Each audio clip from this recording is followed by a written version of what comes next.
iFILM, London. iFILM. What does this fight mean to you, losing your British title? Turn it on. It means a lot, but it's a shot that I wanted. It's sort of a fight that I wanted for a long time. You know, when I was champion, George had a few ways to say about me, and calling me out to try and get the fight, to try and get the titles, and to try and have the titles. You know, everyone knows I lost to the game. People keep asking me whether this will be redemption, and you know, no, it won't. It's the only time that redemption is when I'm going to be touching together, beating together. I'm 100% improved since the together fight. I keep telling everyone that I listen, that you know, I was all on that night. Everyone was watching, there was no idea what happened to it, no idea the best. Nothing seemed to go right. It cannot seem to go right on the night. I had no tactics. You know, I paid the price for that, but I'm 100% focused now. I'm concentrating on the job, working on the game plan, saving very out. I'm fitter now than I've ever been in my life. Almost over 4 weeks ago. I said to my first 8-round fight back with Joe, I was fitter for that 8-round fight than I've ever been in the past because of different methods and training. So I'm happy in my life now. I'm happy in the boxing. Have you changed your training a lot? Training has changed totally. In what way? 100%. It's just different takes that different methods, you know. I think I'm back in the 21st century. I wouldn't say that it was in the past. It was different stuff. It was not much really specific to what I was doing in the ring, and it showed in the performances. But I just want to put a good performance in and get the title. Do you think your best days are still to come? Definitely, I'm only 28. You know, I turned pro early. I turned pro when it was the idea of, you know, about 15, 25, and then you start progressing with the likes of me and Joe Kazaki was doing.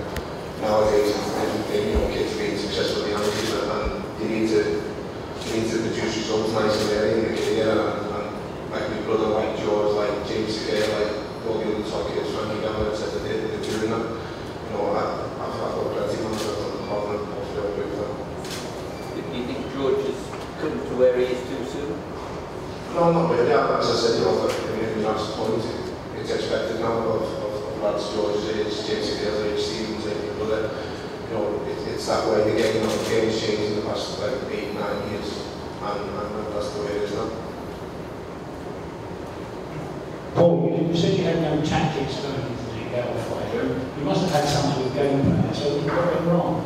The game plan was to just go with it, to try and stop him, just fight it, you know, just fight the way he went to fight. That was it. You know, I'm not being harsh. That was the game plan, to attack him, to try and guide him, to try and stop him.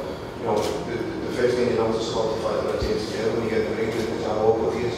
I wasn't prepared for the awkwardness. I've boxed all the kids in the past, and I'm just like taking cue and telling them, you know, okay.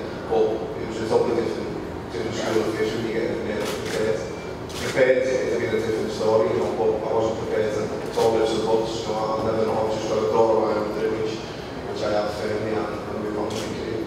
Were you impressed with the way George feels?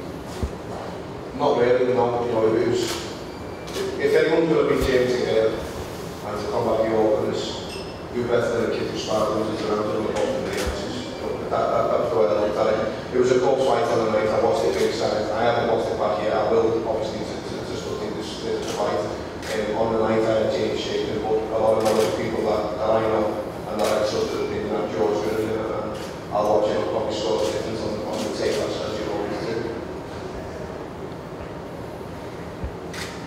Very interested to know all night. We're also Skybox Nation, also be broadcasting live from Copenhagen in Denmark. The WBO super middleweight title between Mikael Kettle and Robert Stevens.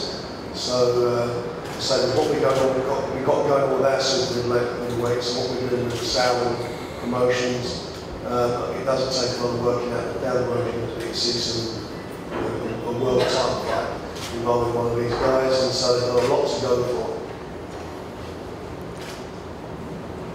How far do you think the winner is away from the world title? I don't think it's very far. You know, Paul was on the verge of fighting for a world title before James Gale. I know there was talk of making a fight for George before he was being promoted by me. I know that Adam had been working on something.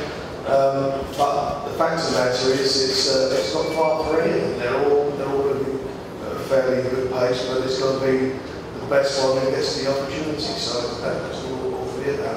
James fights for the European title in a couple of weeks' time in Liverpool. He comes through, you know, we've got a great mix here. We could, you know, the winner of this fight. So you think that would happen before a world title? I don't know. You know, everybody's got a bring to it, but it's when the sentiment of this is keeping guys apart. You know, you've got to look at this fight schedule coming up, and you see that fighters that I promote and some that I manage are all fighting each other. And an example is in Liverpool is the Nathan Cleppy and Tony Bennett fight. So, you know, I'm looking for the best to fight the best. That's what the public want, and it's not the end of the world if somebody loses. You know, your career's not over if you have a loss on your record. It's how you lose and it's how you can come back.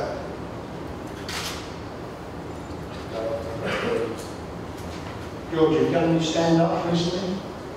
No, I haven't, no. I'm not as funny as I probably think I am, so I've had to drop that out for a while, concentrate on the gym work. I thought you were going to say a funny thing happened to him on the way to the press conference. Do you think you're ready for a world title shot, George?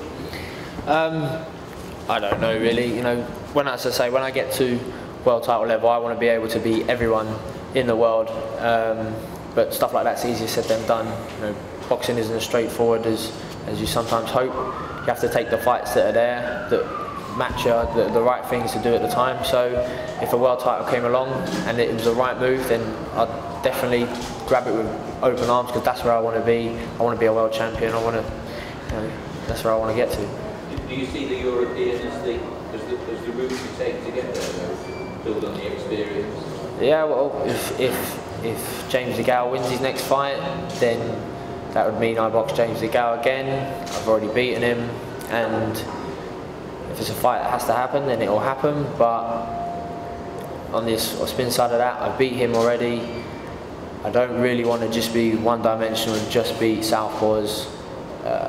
So I'm going to take whatever fights are right for me. But I don't know. We'll see how we go. James could be right. James. Yeah. Have any views on it all, Adam? It's got nothing to do with James DeGale. It's all about Paul Smith. George Groves and Paul Smith. And it is going to be one hell of a fight. As Paul said, styles make fights, and the style you adopt for a fight can determine how the fight pans out. And I honestly believe that they got fighting the third fella that you keep mentioning is always going to be a fiddly fight for anyone, because he's so defensively minded. Whereas these two just like landing heavy shots on people. So you let them both go, and it's going to be exciting. You were largely credited for the good tactics last time. You've got something different. You can't lord up trainers just because of one fight. Remember, he won it. He's the one that, like he said, sparred thousands of rounds with James. So he knew it. That my challenge was just stopping him being a redhead and losing his temper, which that was all I managed to do. Everything else was down to him. You're going to have to do that again? No. This is a proper fight. It's a proper fight. This is going to be. It's just going to be a much more entertaining fight for boxing fans and purists than the fight with the other fella that you keep mentioning. I mean, it is a fabulous night of boxing when you look at it. You know, as I said earlier on with Castides, you only got to look at how he comes to fight. You know, Ricky is when the chips are down. You know how he fights. He's improved, and I think this weight situations make so much difference to him. So to be there on the night, I think it's going to be a bit of a treat for the fans. And if you're watching it, as I say, on TV, then you're going to get that great fight as well from Hagen. So that's a fabulous night's boxing. This is what we're all about. This is what Box Nation's about. Delivering the best, delivering quality, even money fights to the fans. Do you have any fears that the fans will stop at home and watch it on Box Nation rather than turn up at Wembley? You know, if they do it, they do it. But I know they're going to show up. Look, you know, whatever happens, Mike, we always get a good crowd. We've had good response to this show already, and I'm quite sure it'll be a sellout, and I'm quite sure we'll get a good rating on TV as well for people who can't get out to see it. Right? And don't forget, next week we've got the quarterfinals, semi-finals, and finals from Azerbaijan of the amateur tournament. And we didn't pay 10 million for it.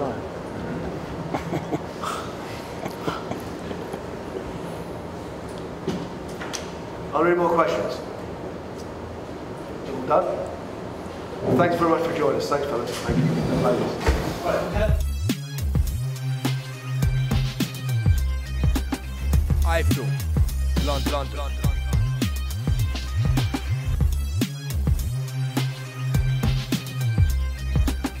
iFILM. London.